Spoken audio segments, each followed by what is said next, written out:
ಸಾಮಾನ್ಯವಾಗಿ ಉಗ್ರ ದಾಳಿಗಳಾದಾಗ ಅದು ಕಸಬ್ನಂತಹ ನನ್ನ ಗಮನಿಸಿದಾಗಲೂ ಕೂಡ ಒಬ್ಬ ಸಾಮಾನ್ಯ ಬೀದಿ ಕಳ್ಳನ ರೀತಿಯಲ್ಲಿದ್ದಂತಹ ವ್ಯಕ್ತಿ ಆತ ಉಗ್ರ ಕೃತ್ಯವನ್ನು ಎಸಗಿದ್ದು ಗೊತ್ತಾಗುತ್ತೆ. ಆದರೆ ಇಲ್ಲಿ ಇದು ನಡೀತಾ ಇರುವಂಥದ್ದು ವೈಟ್ ಕಾಲರ್ ನಂಟು ಇದೆ ಅಂತ.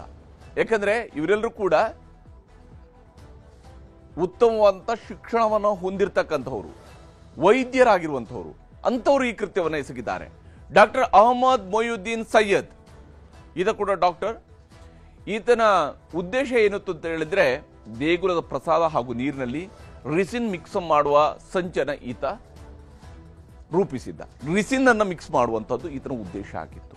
ಅಂದರೆ ಇದು ಅತ್ಯಂತ ವಿಷಕಾರಿ ಪದಾರ್ಥ, ಇದನ್ನ ಸೇವಿಸಿದ ತಕ್ಷಣ ಸಾವು ಸಂಭವಿಸುತ್ತೆ ಅಂತ ಹೇಳಿ ಡಾಕ್ಟರ್ ಅಹಮದ್ ಮೊಯ್ಯುದ್ದೀನ್ ಸೈಯದ್ ಈತ ಇಷ್ಟೇ ಅಲ್ಲದೇನೆ ಪೊಲೀಸರ ದಾಳಿ ವೇಳೆ ಸಿಕ್ಕಿ ಬಿದ್ದಿದ್ದ ಈ ಡಾಕ್ಟರ್ ಅಹಮದ್. ಅಂದ್ರೆ ಮೊನ್ನೆಯಿಂದ ಏನು ಪೊಲೀಸರು ರೇಡ್ ಮಾಡ್ತಾ ಇದ್ದಾರೆ, ಆ ಸಂದರ್ಭದಲ್ಲಿ ಈತ ಏನು ಪ್ಲಾಟ್ ರೂಪಿಸ್ತಾ ಇದ್ದ, ಯಾವ ಸಂಚನ ರೂಪಿಸ್ತಾ ಇದ್ನೋ ಆತ ತಗಲಾಕೊಂಡಿದ್ದಾನೆ, ಡಾಕ್ಟರ್ ಅಹಮದ್ ಮೊಯ್ಯುದ್ದೀನ್ ಸೈಯದ್. ಇನ್ನು ಡಾಕ್ಟರ್ ಅದಿಲ್ ರಾಥರ್ ಈತ ಪುಲ್ವಾಮಾ ಶೈಲಿಯ ದಾಳಿಗೆ ಯೋಜಿಸಿದ್ದ ಅನ್ನುವಂಥದ್ರ ಬಗ್ಗೆ ಬಲವಾದಂತಹ ಅನುಮಾನಗಳಿದ್ದಾವೆ. ಪುಲ್ವಾಮಾ ಶೈಲಿಯಲ್ಲಿ, ಪುಲ್ವಾಮಾದಲ್ಲಿ ಹೇಗೆ ನಮ್ಮ ಸೇನಾಪಡೆಗಳ ವಾಹನದ ಮೇಲೆ ಒಂದು ಕಾರ್ಗಳ RDX ತುಂಬಿದಂತಹ ಕಾರ್ ಬಂದು ಡ್ಯಾಶ್ ಕೊಟ್ಟು ಅದು ಬ್ಲಾಸ್ಟ್ ಆಗುತ್ತಲ್ಲ, ಅದೇ ಮಾದರಿಯಲ್ಲಿ ದಾಳಿ ನಡೆಸುವಂಥದ್ದಕ್ಕೆ ಈತ ಡಾಕ್ಟರ್ ಅದಿಲ್ ರಾಥರ್ ಯೋಜನೆಯನ್ನು ರೂಪಿಸ್ತಾ ಇದ್ದ ಅಂತ ಹೇಳಿ, ಸಂಚು ರೂಪಿಸ್ತಾ ಇದ್ದ ಅಂತ. ಇದಕ್ಕಾಗಿ 360 kgಯಷ್ಟು ಸ್ಫೋಟಕಗಳನ್ನು ಆತ ತಯಾರು ಮಾಡ್ಕೊಂಡಿದ್ದ. 360 kgಯಷ್ಟು ಸ್ಫೋಟಕಗಳು. ನೋಡಿ, ಪುಲ್ವಾಮಾದಲ್ಲಿ ಬಳಕೆ ಆಗಿದ್ದಂಥದ್ದು ಕೂಡ ಸರಿಸುಮಾರು 300 kgಯಷ್ಟು RDX ಬಳಕೆ ಆಗಿತ್ತು ಅನ್ನೋದ್ರ ಬಗ್ಗೆ ಆರೋಪ ಆಯಿತು. 360 kg ಸ್ಫೋಟಕಗಳೊಂದಿಗೆ ಈತ ಸಿಕ್ಕಿ ಬಿದ್ದಿದ್ದಾನೆ, ಡಾಕ್ಟರ್ ಅದಿಲ್ ರಾಥರ್. ಈತ ಇನ್ನೋರ್ವ ವೈದ್ಯ. ಅಷ್ಟೇ ಅಲ್ಲದೆ ಡಾಕ್ಟರ್ ಮುಜಮ್ಮಿಲ್ ಶಕೀಲ್ ಅಂತೇಳಿ ಈತ ಭಯೋತ್ಪಾದಕ ದಾಳಿಗೆ ಸಂಚು ರೂಪಿಸಿದ್ದಂತಹ ಇನ್ನೋರ್ವ ವೈದ್ಯ. ನೋಡಿ, ಇವರೆಲ್ಲರೂ ಕೂಡ ವೈಟ್ ಕಾಲರ್. ಇವರನ್ನ ಯಾರು ಕೂಡ ಸಾಮಾನ್ಯವಾಗಿ ಅನುಮಾನವನ್ನು ಪಡೋದಕ್ಕೆ ಸಾಧ್ಯ ಇಲ್ಲ. ಆದರೆ ಬ್ರೈನ್ ವಾಶ್ ಆಗಿರ್ತಕ್ಕಂತಹ ಮೋಸ್ಟ್ ಡೇಂಜರಸ್ ವ್ಯಕ್ತಿಗಳಾಗಿ ಬದಲಾಗಿರುವಂಥದ್ದು ಸ್ಪಷ್ಟ ಇದೆ. ಯಾಕಂದ್ರೆ ಅಷ್ಟೊಂದು ಪ್ರಮಾಣದಲ್ಲಿ ಅಮ್ಯುನಿಷನ್ಸ್ ಅನ್ನು, ಅಷ್ಟೊಂದು ಪ್ರಮಾಣದಲ್ಲಿ ಇವರು ಸ್ಫೋಟಕಗಳನ್ನ ಸಂಗ್ರಹಿಸಿದ್ದಾರೆ ಅಂತ ಹೇಳಿದ್ರೆ ಹತ್ರ 3 ಟನ್ ಅಷ್ಟು ಸ್ಫೋಟಕಗಳು, ಸ್ಫೋಟಕಕ್ಕೆ ಬೇಕಾದಂಥ ಕಚ್ಚಾ ವಸ್ತುಗಳು 3 ಟನ್. 1 kg 2 kg ಇದ್ರೇನೆ ಬಹಳಷ್ಟು ಆಗೋಯ್ತು. ಆದರೆ 3000 kgಯಷ್ಟು ಇವರು ಸಂಗ್ರಹಿಸಿಟ್ಟಿದ್ರು. ಡಾಕ್ಟರ್ ಮುಜಮ್ಮಿಲ್ ಶಕೀಲ್ ಈತ 2900 kg ಸ್ಫೋಟಕಗಳ ಜೊತೆಗೆ ಸಿಕ್ಕಿ ಬೀಳ್ತಾನೆ. ಈತ 2900 kg, ಊಹಿಸೋದಕ್ಕೂ ಸಾಧ್ಯ ಇಲ್ಲ. ಎಷ್ಟು ದೊಡ್ಡದಾದಂತಹ ವಿಪ್ಲವವನ್ನು ಸೃಷ್ಟಿಸುವಂತಹ ಉದ್ದೇಶ ಹಾಗಾದ್ರೆ ಇವರದಿತ್ತು ಅಂತ ಹೇಳಿ, ಅಷ್ಟು ದೊಡ್ಡದ ಪ್ರಮಾಣದಲ್ಲಿ ಡಾಕ್ಟರ್ ಮುಜಮ್ಮಿಲ್ ಶಕೀಲ್ ಈತ ಸಿಕ್ಕಿ ಬೀಳ್ತಾನೆ. ಜೊತೆಗೆ ಅಸಾಲ್ಟ್ ರೈಫಲ್ಗಳನ್ನು ಕೂಡ ಈತನಿಂದ ಜಪ್ತಿ ಮಾಡಲಾಗುತ್ತೆ. ರೈಫಲ್ಗಳ ಬಳಕೆ ಆಗಿದೆ. ಅಂದ್ರೆ ಯಾವುದೋ ಒಂದು ದೊಡ್ಡದಾದಂತಹ ದಾಳಿಯನ್ನು ನಡೆಸಬೇಕು ಅನ್ನುವಂತಹ ಸಂಚು ರೂಪಿಸ್ತಾರೆ. ಬಹುತೇಕ 26/11 ಮಾದರಿಯ ದಾಳಿಯನ್ನು ನಡೆಸೋದಿಕ್ಕೆ, ಮುಂಬೈ ದಾಳಿ ಏನಾಗಿತ್ತಲ್ಲ ಆ ಸ್ವರೂಪದ ದಾಳಿಯನ್ನು ರೂಪಿಸುವಂತಹ ಪ್ರಯತ್ನದಲ್ಲಿ ಇದ್ರ ಅನ್ನುವಂತಹ ಅನುಮಾನ ಬಲವಾಗಿದೆ.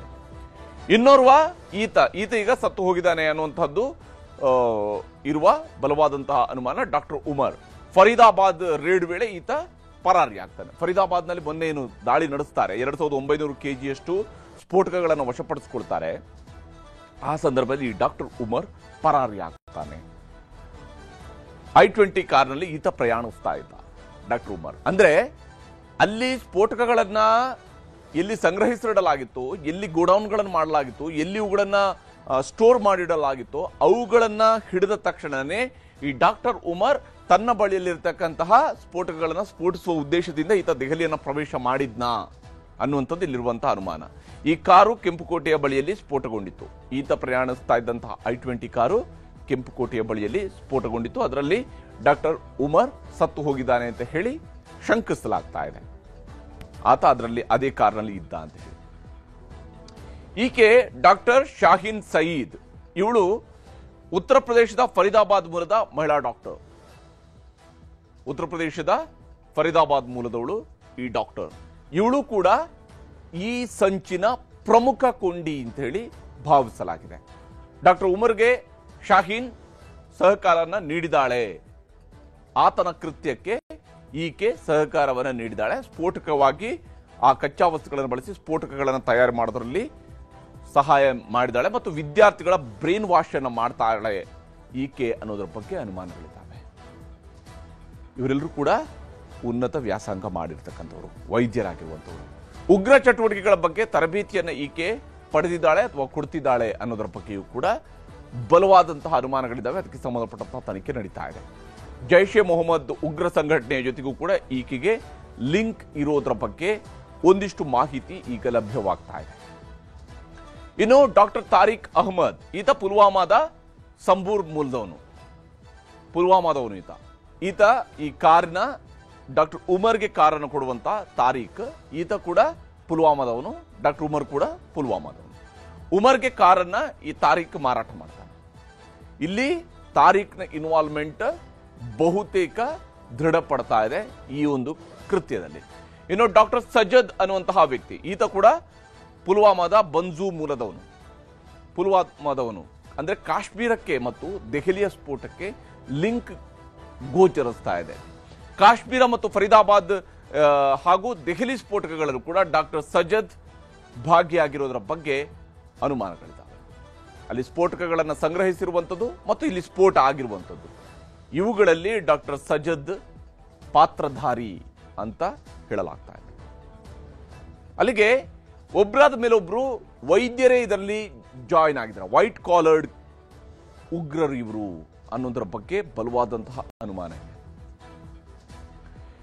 ಇಲ್ಲಿ 2900 ಕೆಜಿಯಷ್ಟು ಸ್ಫೋಟಕಗಳನ್ನು ಜಪ್ತಿ ಮಾಡಲಾಗಿದೆ. ನೋಡಿ, ಒಂದಲ್ಲ ಎರಡಲ್ಲ, 2 ಕೆಜಿ ಅಲ್ಲ, 2900 ಕೆಜಿಯಷ್ಟು ಸ್ಫೋಟಕಗಳು. ಅಷ್ಟು ದೊಡ್ಡ ಪ್ರಮಾಣದಲ್ಲಿ ಸ್ಫೋಟಕಗಳನ್ನು ಸಂಗ್ರಹಿಸಿಡಲಾಗಿತ್ತು ಅಂತ ಹೇಳಿದ್ರೆ ಶ್ರೀನಗರದಲ್ಲಿ ಮತ್ತೆ ಎಲೆಕ್ಟ್ರಾನಿಕ್ ಸಾಧನಗಳು, ಶಸ್ತ್ರಾಸ್ತ್ರಗಳು, ಮದ್ದುಗುಂಡುಗಳು ಇವೆಲ್ಲವನ್ನು ಕೂಡ ಜಪ್ತಿ ಮಾಡಲಾಗಿದೆ. ಹಾಗೇನೆ ಐಇಡಿ ತಯಾರಿಸುವಂತಹ ವಸ್ತುಗಳನ್ನ ಪೊಲೀಸರು ವಶಕ್ಕೆ ಪಡೆದಿದ್ದಾರೆ. ಅಂದ್ರೆ ಸ್ಫೋಟಕಗಳನ್ನ ಮಾಡೋದಕ್ಕೆ ಇವರು ಬೇಕಾದಂತ ಎಲ್ಲ ರೀತಿಯಾದಂಥ ತಯಾರಿಯನ್ನು ಮಾಡಿಕೊಂಡಿದ್ರು. ಒಂದು ಪಿಸ್ತೂಲು, ಒಂದು ಬೆರೆಟಾ ಪಿಸ್ತೂಲ್, ಇನ್ನೊಂದು AK-57 ರೈಫಲ್. ಅಂದ್ರೆ ದೊಡ್ಡ ಮಟ್ಟದ ದಾಳಿಗೆ ಇವರು ಸಂಚು ರೂಪಿಸಿದಂತೆ ಗೋಚರಿಸ್ತಾ ಇದೆ. ಒಂದು ರೈಫಲ್ ಮತ್ತು ಸುಧಾರಿತ ಸ್ಫೋಟಕ ಸಾಧನವನ್ನ ವಶಕ್ಕೆ ಪಡೆಯಲಾಗಿದೆ. ಒಂದು ಕಡೆಯಲ್ಲಿ ಬಾಂಬ್ ಸ್ಫೋಟಿಸ್ತಾ ಅದೇ ಸಂದರ್ಭದಲ್ಲಿ ದಾಳಿಯನ್ನು ನಡೆಸುವಂತಹ ಉದ್ದೇಶ ಇವರು ಹೊಂದಿದ್ರ ಅನ್ನುವಂತಹ ಅನುಮಾನಗಳಿದ್ದಾವೆ. ರಾಸಾಯನಿಕ ಹಾಗೂ ಎಲೆಕ್ಟ್ರಾನಿಕ್ ಸರ್ಕ್ಯೂಟ್ಗಳು ಕೂಡ ಜಪ್ತಿಯಾಗಿದ್ದಾವೆ. ರಾಸಾಯನಿಕಗಳು ಹಾಗೂ ಎಲೆಕ್ಟ್ರಾನಿಕ್ ಸರ್ಕ್ಯೂಟ್ಗಳು, ಬ್ಯಾಟರಿಗಳು, ತಂತಿಗಳು, ರಿಮೋಟ್ ಕಂಟ್ರೋಲ್, ಟೈಮರ್ ಇವೆಲ್ಲವನ್ನು ಕೂಡ ವಶಕ್ಕೆ ಪಡೆಯಲಾಗಿದೆ. ಪ್ರತಿಯೊಂದನ್ನು ಕೂಡ ವಶಕ್ಕೆ ಪಡೆಯಲಾಗಿದೆ. ಬ್ಯಾಟರಿ, ತಂತಿ, ರಿಮೋಟ್ ಕಂಟ್ರೋಲ್ ಮತ್ತೆ ಟೈಮರ್ಗಳನ್ನು ವಶಕ್ಕೆ ಪಡ್ಕೊಳ್ಳಲಾಗಿದೆ. ಬಾಂಬ್ ತಯಾರಿಸೋದಕ್ಕೆ ಬೇಕಾದಂತಹ ಎಲ್ಲ ರೀತಿಯಾದಂತಹ ಐಟಮ್ಸ್ ಇವರ ಬಳಿಯಲ್ಲಿ ಇದ್ದಂಗಿತ್ತು. ಹೀಗೆ ಇಲ್ಲಿ ಜೈಷ್ನ ಲಿಂಕ್ ಕೂಡ ಇದೆ ಅಂತ ಹೇಳಿ ಬಲವಾದಂತಹ ಅನುಮಾನಗಳಿದ್ದಾವೆ. ಯಾಕಂದ್ರೆ ದೆಹಲಿ ಸ್ಫೋಟಕ್ಕೆ ಜೈಷ್ ಉಗ್ರ ಸಂಘಟನೆಯ ಲಿಂಕ್ ಇದೆಯಾ? ಅಜರ್ ಮಸೂದ್ ಈತನ ಶುಭಾನಲ್ಲಾ ಮಸೀದಿಯ ಮೇಲೆ ಆಪರೇಷನ್ ಸಿಂಧೂರ್ನ ಸಂದರ್ಭದಲ್ಲಿ ಪಾಕಿಸ್ತಾನದ ಒಳಗೆ ನುಗ್ಗಿ ಹೊಡೆದಾಗ ಈತನ ಮಸೀದಿಯ ಮೇಲೆ ದಾಳಿ ನಡೆಸಲಾಗಿತ್ತು. ಅಜರ್ ಮಸೂದ್ನ ಸಂಬಂಧಿಕರನ್ನು ಕೊಂದು ಹಾಕಲಾಗಿತ್ತು. ಆತನ ಸಹೋದರಿ ಮತ್ತು ಆಕೆಯ ಕುಟುಂಬದವರನ್ನ ಕೊಂದು ಹಾಕಲಾಗಿತ್ತು. ಈಗ ಅದಕ್ಕಾಗಿ ಈತ ಇಲ್ಲಿ ಸ್ಫೋಟಿಸಿದ್ದಾನ ಈ ಅನುಮಾನವೂ ಕೂಡ ಇದೆ. ದೆಹಲಿ ಸ್ಫೋಟಕ್ಕಿದೆಯಾ ಜೈಷ್ ಉಗ್ರ ಸಂಘಟನೆಯ ಲಿಂಕ್? ಸ್ಫೋಟ ಮಾದರಿ ಜೈಷ್ ಕೃತ್ಯಗಳತ್ತ ಬೊಟ್ಟು ಮಾಡಿದೆ. ಯಾಕಂದ್ರೆ ಜೈಷ್ ನಡೆಸಿರುವಂತಹ ಈ ಹಿಂದಿನ ದಾಳಿಗಳಿಗೆ ಹೋಲಿಕೆ ಇದೆ. ಜಮ್ಮು ಕಾಶ್ಮೀರದಲ್ಲಿ ತನಿಖೆ ವೇಳೆ ಪತ್ರ ಒಂದು ಪತ್ತೆಯಾಗಿದೆ. ಅದು ಜೈಷ್ನ ಲಿಂಕ್ ಅನ್ನ ತೋರಿಸ್ತಾ ಇದೆ ಅಂತ ಹೇಳುವಂಥದ್ದು ಈಗಿರುವಂತಹ ಅನುಮಾನ. ನೌಗಾಂವ್ನಲ್ಲಿ ತನಿಖೆ ವೇಳೆ ಸಿಕ್ಕಿದೆ ಉಗ್ರ ಪತ್ರ ಒಂದು ಸಿಕ್ಕಿದೆ. ಅದರ ಪ್ರಕಾರವಾಗಿ ಈ ದಾಳಿ ನಡೆಸಲಾಗಿದೆಯಾ? ಅಕ್ಟೋಬರ್ 17, 2025 ದಿನಾಂಕ ಇರುವಂತಹ ಉಗ್ರ ಪತ್ರ ಅದು. ಅಕ್ಟೋಬರ್ 17, 2025 ಪಾಕ್ ಮೂಲದ ನಿಷೇಧಿತ ಜೈಷ್ ಹೆಸರಲ್ಲಿ ಆ ಪತ್ರ ಇತ್ತು. ಅದರ ಆಧಾರದ ಮೇಲೆ ಈಗ ತನಿಖೆ ಬಹಳ ತೀವ್ರಗತಿಯಲ್ಲಿ ಸಾಗ್ತಾ ಇತ್ತು. ಎಲ್ಲೆಲ್ಲಿ ಸ್ಫೋಟಕಗಳನ್ನು ಸಂಗ್ರಹಿಸಿದಾರೋ ಅವೆಲ್ಲವನ್ನು ಕೂಡ ಪತ್ತೆ ಹಚ್ಚಲಾಗ್ತಾ ಇತ್ತು. ಇದರ ನಡುವೆನೇ ಒಂದು ಬಾಂಬ್ ಸ್ಫೋಟಗೊಂಡಿದೆ ಅಥವಾ ಒಂದು ಸ್ಫೋಟಕಗಳನ್ನು ಹೊಂದಿರತಕ್ಕಂತಹ ವಾಹನ ಸ್ಫೋಟಗೊಂಡಿದೆ. ಎಚ್ಚರಿಕೆ ನೀಡುವಂತಹ ರೀತಿಯಲ್ಲಿ ಈ ಪತ್ರ ಬರೆಯಲಾಗಿತ್ತು ಮತ್ತು ಅದನ್ನು ಜೈಷ್ ಎ ಮೊಹಮ್ಮದ್ ಸಂಘಟನೆಯ ಹೆಸರಿನಲ್ಲಿ ಆ ಪತ್ರ ಇತ್ತು. ಮಹಿಳಾ ಡಾಕ್ಟರ್ಗೂ ಜೈಷ್ ಜೊತೆಗೆ ಲಿಂಕ್ ಇರುವಂಥದ್ದು ಈ ಪತ್ರದ ಮೂಲಕವಾಗಿ ಗೋಚರಿಸ್ತಾ ಇದೆ.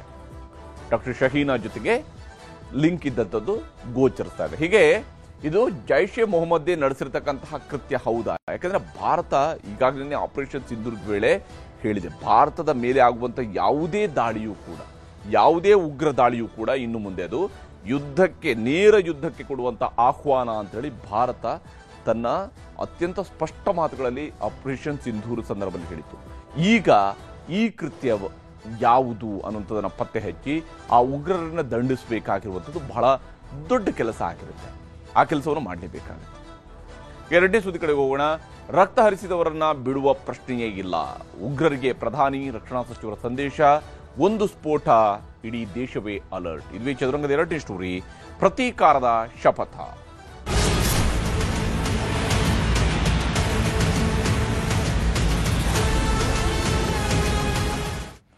ಕೇಂದ್ರ ಸರ್ಕಾರ ಈಗಾಗಲೇ ಸ್ಫೋಟ ಮಾಡಿದವರು ಹುಟ್ಟಡಗಿಸುವಂತಹ ಸಂಕಲ್ಪವನ್ನ ತೊಟ್ಟಿದೆ. ಸ್ಫೋಟ ಮಾಡಿದವರು ಹುಟ್ಟಡಗಿಸುವುದಕ್ಕೆ ಕೇಂದ್ರ ಸರ್ಕಾರ ಸಂಕಲ್ಪ ತೊಟ್ಟಿದೆ ಮತ್ತು ಇದಕ್ಕೆ ಸಂಬಂಧಪಟ್ಟಂತಹ ಎಲ್ಲ ಕ್ರಮಗಳಿಗೂ ಕೂಡ ಈಗ ಮುಂದಾಗ್ತೀವಿ ಅನ್ನುವಂಥ ಕೇಂದ್ರ ಸರ್ಕಾರ ಸ್ಪಷ್ಟ ಮಾತುಗಳಲ್ಲಿ ಹೇಳಿದೆ. ಕೇಂದ್ರ ಗೃಹ ಸಚಿವರಾಗಿರುವಂತಹ ಅಮಿತ್ ಶಾ ಮತ್ತೊಂದು ಸುತ್ತಿನ ಸಭೆಯನ್ನು ಕೂಡ ನಡೆಸ್ತಾ ಇದ್ದಾರೆ.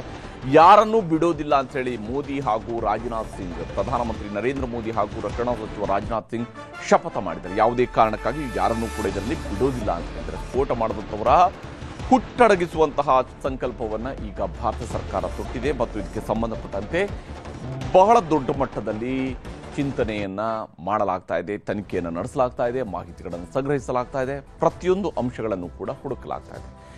ಇಲ್ಲಿ ಪ್ರಧಾನಮಂತ್ರಿ ನರೇಂದ್ರ ಮೋದಿ ಅವರು ಏನು ಹೇಳಿದ್ದಾರೆ ಮತ್ತು ರಕ್ಷಣಾ ಸಚಿವರಾಗಿರುವಂತಹ ರಾಜನಾಥ್ ಸಿಂಗ್ ಏನು ಹೇಳಿದ್ದಾರೆ ಅನ್ನೋದು ನಿಮ್ಗೆ ತೋರಿಸ್ತೀನಿ.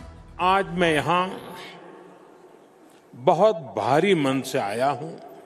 कल शाम दिल्ली में हुई भयावह घटना ने सभी के मन को व्यथित कर दिया है.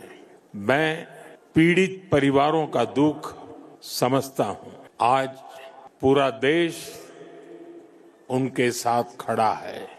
मैं कल रात भर इस घटना की जांच में जुटी सभी एजेंसियों के साथ, सभी महत्वपूर्ण लोगों के साथ संपर्क में था. विचार विमर्श चलता था, जानकारियों के तार जोड़े जा रहे थे. हमारी एजेंसियां इस षड्यंत्र की तह तक जाएगी. इसके पीछे के षड्यंत्रकारियों को बख्शा नहीं जाएगा. Will be brought to justice. I extend my heartfelt condolences to all those who lost their lives in the tragic incident that occurred in Delhi yesterday. I pray to God to grant strength and solace to the bereaved families in this hour of deep grief. From this platform, I wish to assure my citizens that the country's leading investigative agencies are conducting a swift and thorough inquiry into the incident. The findings of the investigation will soon be made public. I want to formally assure the nation that those responsible for this tragedy will be brought to the justice and will not be spared under any